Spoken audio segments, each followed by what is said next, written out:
Hey guys, so I'm installing a beautiful reduction boss reduction in this Rubicon 520, and I haven't actually seen this yet, so I'm gonna make a video. This is his custom clutch basket. It is beefy. It's a lot thicker than the factory one. Look at the difference there. See how the factory one has those little wear marks? That won't happen with this because it's harder material and it's thicker. So this is pretty cool. If you're gonna run a really big tire, really big reduction, this basket will actually help you not have the wear issues with your clutch disc right here digging into that aluminum. I haven't seen one yet. I usually don't install them because I do smaller reductions, but that is mean looking. This is actually only a 40%. Another question I get is these springs. What do these springs, the HD springs, do? They replace the springs in your disc clutch.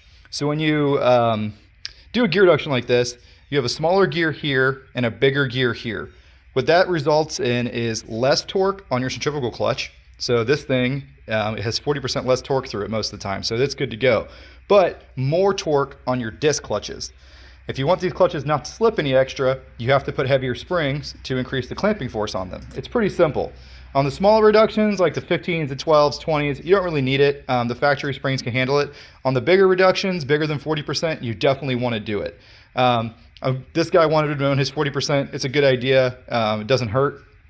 The one thing to point out is that when you actually throw the shifter with your foot, these are the springs you're compressing. So you actually are going to notice a slightly different feel when shifting. It's not a huge deal, just something to point out.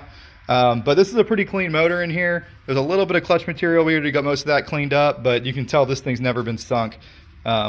Pretty good looking motor. So now I just gotta throw all this back together, swap these springs onto this basket, drop that in there, boom, boom, boom, and it's good to go. Obviously, it really helps to have a Kubota to swing the four-wheeler from while you're working on it. But yeah, this is a badass looking clutch basket, Jeremy. I really like it. Yum.